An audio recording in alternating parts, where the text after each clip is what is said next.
और दो अलग कभी कभी बताया कि दोनों पूरा अलग नहीं हुआ, शरीर का कुछ हिस्सा जुड़ा रह गया, तो उसको कहते हैं Siamese twin. Such twins are called Siamese twins. Siamese twins. इनका शरीर का हिस्सा एक दूसरे से बिल्कुल अलग नहीं होता है, कुछ न कुछ पार्ट एक दूसरे से अटैच रह जाता है। और सियामीज ट्विन अब जिंदगी भर वैसे ही रहता है, क्योंकि अलग करेंगे तो कई बार कुछ वाइटल ऑर्गन्स एक में होते हैं, दूसरे में एब्सेंट होते हैं, तो वो जिंदा ही नहीं रहेगा लोग जैसे, एक का या दोनों का डेथ हो सकता है। तो आज हम लोगों ने इतना सारा चीज डिस्कस कर लिया है। इम्यून सिस्टम कंप्लीट हो गया। इम्यून सिस्टम में हम लोगों ने सब कुछ डिस्कस किया। नॉन स्पेसिफिक इम्यूनिटी बहुत डिटेल डिस्कस किया। नॉन स्पेसिफिक इम्यून कंपोनेंट को डिस्कस किया, उसी में एक इम्पोर्टेंट था इंटरफेरॉन, वो भी पढ़ा।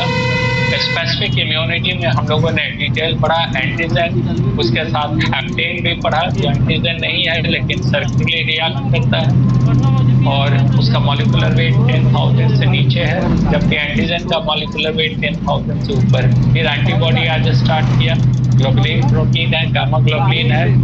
गामा ग्लोबुलिन का निर्माण करता है प्लाज्मा सेल एरियोलर टिश्यू का, इसको स्टोर करता है। पढ़ेंगे हम लोग हैसस कॉर्पसल्स हैं थाइमस में, वो इसको स्टोर करता है और फिर इसका निर्माण करता है बी सेल एंटीबॉडी और मदद करता है टी सेल। बी सेल का डिफ्रेंसिएशन पहले स्टार्ट होता है फीटस में, लीवर में, during second trimester. Third trimester में स्प्लीन है, थाइमस है, सॉरी स्प्लीन है, टॉन्सिल्स है, लिम्फ नोड्स है, लिम्फेटिक ऑर्गन्स है, बोन मैरो है, पियर्स पैचेज है, सब में करेगा।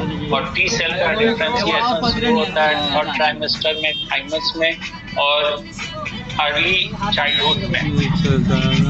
उसके बाद फिर ये बंद हो जाता है। तो जितना टी हेल्पर बनना है या टी सेल सब उसी से इसलिए अगर उसमें थाइमस हटा देंगे तो उसके बाद वो नहीं, बच्चे में इम्यूनिटी का लॉस हो जाएगा। उसके बाद फिर हम लोगों ने डिस्कस किया है उसका स्ट्रक्चर, लाइट चेन और हेवी चेन। लाइट चेन का मॉलिक्यूलर वेट 23,000, हेवी चेन का मॉलिक्यूलर वेट 53,000 से 75,000। आपको तो याद करा दिया। दोनों कनेक्टेड है बाई डाइसल्फाइड बॉन्ड। उसका 50% हिस्सा लाइट चेन का ऊपर वाला वेरिएबल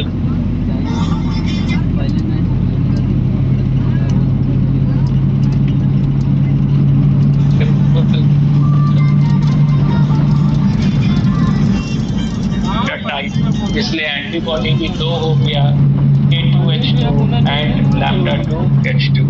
और जो वेरिएबल रीजन है हेवी चेन का, उसमें जो बाइंडिंग साइट है वो अलग अलग होता है। उसके आधार पे फिर 5 तरह के एंटीबॉडी, इसलिए आप ध्यान रखिएगा। 2 types on the basis of light chain, 5 types on the basis of heavy chain, जिसमें IgG, IgA, IgM, IgT और IgE का। IgE सबसे ज़्यादा होगा हेलमिंथिक इन्फेक्शन में, IgG डिलेड हाइपर सेंसिटिविटी में, IgM का अमाउंट सबसे ज़्यादा होता है फीटस के पहले, और IgG तो सबसे ज़्यादा इम्यूनिटी देता है 80% है। IgA एसिडिटी एंटीबॉडी या फिर स्वेट या ब्लस्टर। फिर हम लोगों ने एंटीबॉडी फॉर्मेशन देखा, जिसमें जो फैगोसाइट्स थे वो इंटरल्यूकिन रिलीज करता है, इंटरल्यूकिन एक्टिवेट करता है टी सेल को, टी हेल्पर को, टी हेल्पर रिलीज करता है लिम्फोकिन एक्टिवेट करता है बी सेल को। बी सेल डेवलप होगा पहले लिम्फोब्लास्ट, फिर प्लाज्मोब्लास्ट, फिर डिवाइड करेगा 500 प्लाज्मा सेल में। हर प्लाज्मा सेल 2000 मॉलिक्यूलर एंटीबॉडी बनाएगा। इसलिए एक बी सेल जब सेंसिटाइज होगा तो 1 मिलियन या उससे ज़्यादा एंटीबॉडी बना देगा। तो ये एंटीबॉडी फॉर्मेशन डिस्कस किया। फिर हम लोगों ने डिस्कस किया इसमें मोनोक्लोनल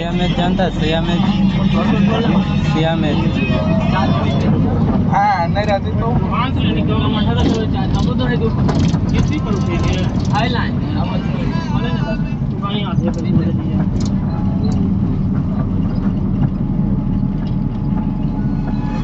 कितना बाकी है? 10